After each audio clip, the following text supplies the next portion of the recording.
జై శ్రీరామ్.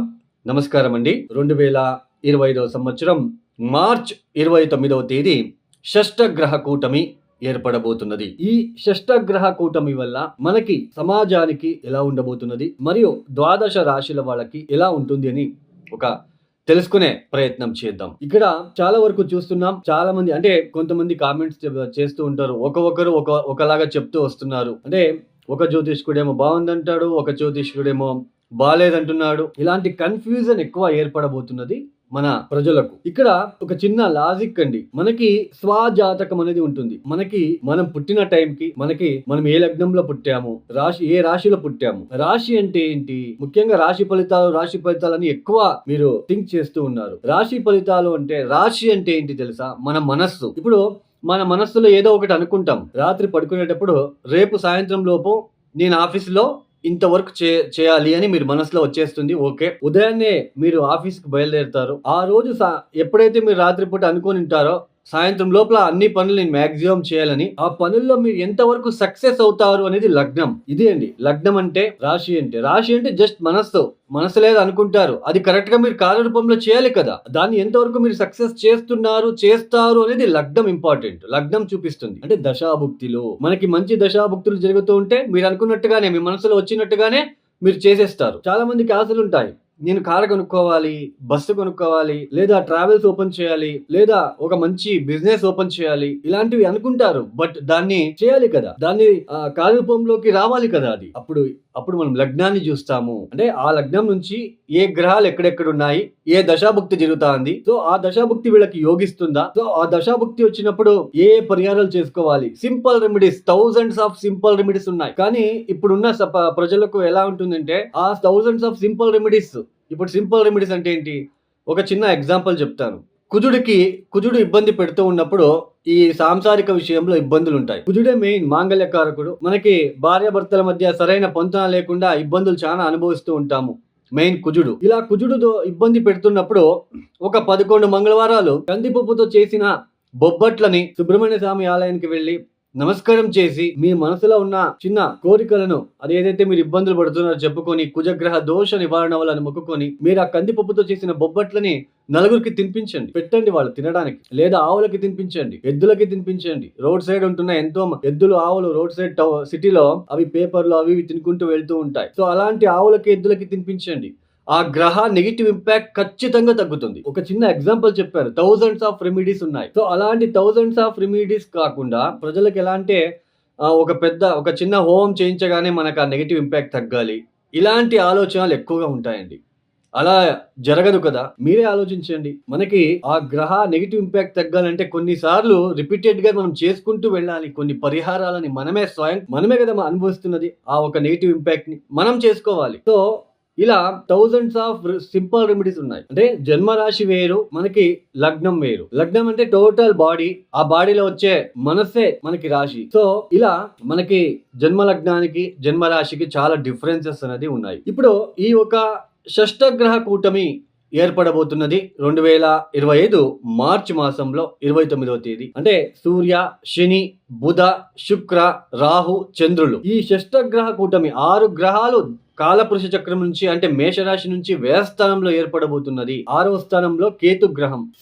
కొద్దిగా skin related issues ఎక్కువ రావడానికి అవకాశాలు ఎక్కువగా ఉంటాయి. తర్వాత కాలపురుష చక్రం నుంచి, అంటే మేషరాశి నుంచి ఎన్నో స్థానంలో 6 గ్రహాలు కలుస్తున్నారు? 12వ స్థానంలో. నిద్రాహీనత కనిపిస్తూ ఉంటుంది జనాల్లో, అంటే ప్రజల్లో నిద్రాభంగము, కంటికి సంబంధించిన ఏదైనా ఇన్ఫెక్షన్ లాంటిది క్రియేట్ అవడానికి అవకాశాలు ఉంటాయి. కంటికి సంబంధించిన వ్యాధులు, ఒక వైరస్ లాగా ఏదైనా స్ప్రెడ్ అవ్వడానికి కూడా చిన్న ఛాన్సెస్ ఉంటుంది. అంటే మనకి ఆల్రెడీ వస్తూ ఉంటుంది. కంటికి వస్తే అద్దాలు పెట్టుకుంటాము, అది వైరస్ లాగా.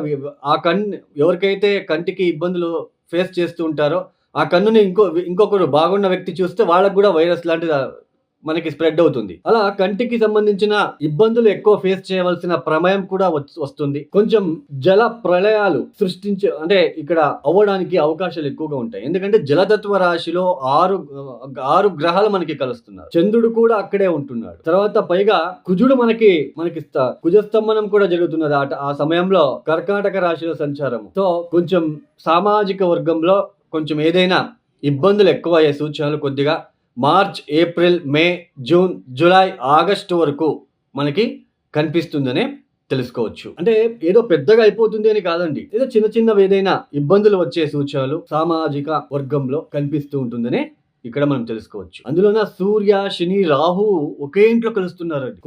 కొంచెం ఇబ్బందులు ఎక్కువగా ఉంటాయి. కొద్ది రోజులు ఈ మార్చ్, ఏప్రిల్ మాసంలో కొంచెం ఇబ్బందులు ఎక్కువ ఉండడానికి అవకాశాలు ఉంటాయి. ఈ ఒక షష్టగ్రహ కూటమి వల్ల మనకి ద్వాదశ రాశుల వాళ్ళకి ఎలాంటి ఫలితాలు రాబోతున్నాయని మనం కొద్దిగా తెలుసుకుంటూ వెళ్తామండి. తదుపరి రాశి